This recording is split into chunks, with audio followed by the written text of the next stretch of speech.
Updating your kitchen can add a lot of value to your home. A lot of people choose to spruce up the cabinets. That alone can give the kitchen a whole new look. It really can. It's one of the easiest and perhaps least expensive things to do in the kitchen. Hannah Welker live with the Purple Painted Lady, as she is known, to show how painless the process can be. Hey, Hannah.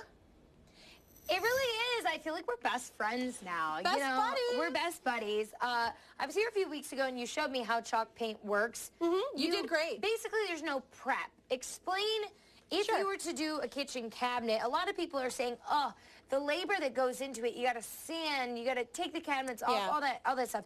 But it's different with this. Yeah, absolutely. Some people get intimidated about doing their kitchen, and you shouldn't be. And it's a great way to freshen up your space. If you're going to sell your home, it's a great way to give it a facelift. It'll expedite selling it easily. So we're going to be talking about a specific product called Chalk Paint by Annie Sloan. There are other products, of course, on the market. And so what I'm going to be sharing with you is really specific to this product. Yeah. So if somebody chooses a different avenue, they need to do some research and make sure that they do the correct steps for that product. Yep. And what's unique about this one is that all you really need to do is take your cabinets off. I suggest removing the hardware before you paint your cabinet. And then I like to use some kind of spacers, maybe old books. Lay it down. Lay it down, and then clean your cabinet. Now, there's many options you can use for cleaning.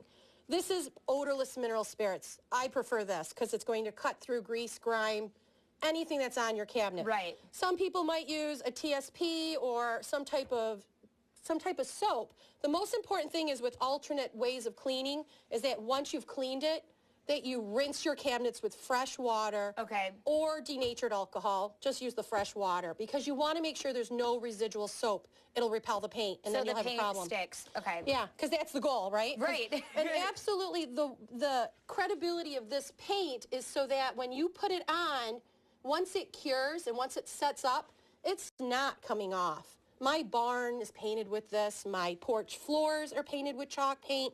We walk on the floors. Yeah, you can really paint anything with it. Absolutely. So now, Hannah's going to paint. Yeah, now talk about the technique. The other thing is you said to hold the brush almost like a pencil. Yeah, you know, hold it down it's kind of like learning how to eat with chopsticks or holding a pencil. You want to make I'm not good at that. You want to make sure you hold the tool in the right location so you have control. So a lot of times I'll tell people, dip your brush in the paint and then just wipe an edge off a little bit, just so that way it doesn't string across.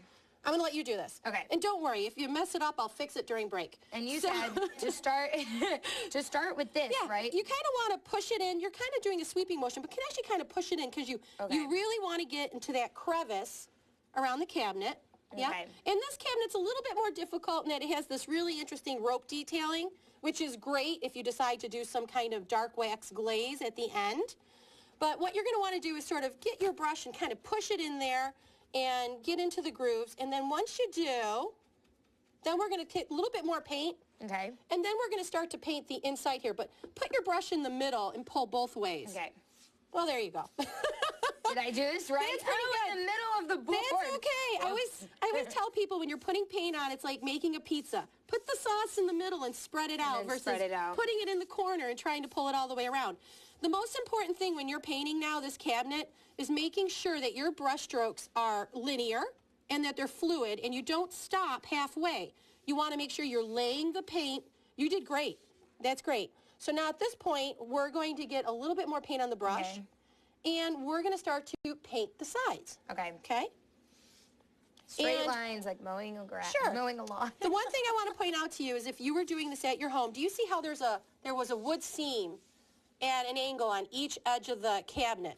Yep. So when you're painting, you want to make sure, let me show you something. You always go with the grain of the paint, or the wood, excuse me. That's probably smart. Yep. And you always want to cut in and be respectful of that wood seam.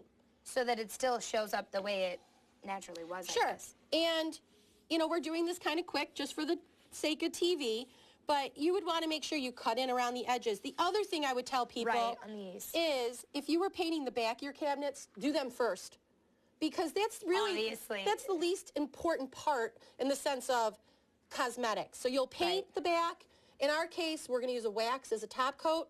Once you have the backs done, you flip them over. The next thing, you want to make sure whoever's painting the cabinets does the whole project. So that your style goes throughout the entire thing. If you lose a little bristle, just come at it perpendicularly with your brush, pull it off, and then brush it out. All right. I'm going to finish this, and when we come back, we'll show you what it looks like done, and then we'll talk about the next step. Absolutely. All right.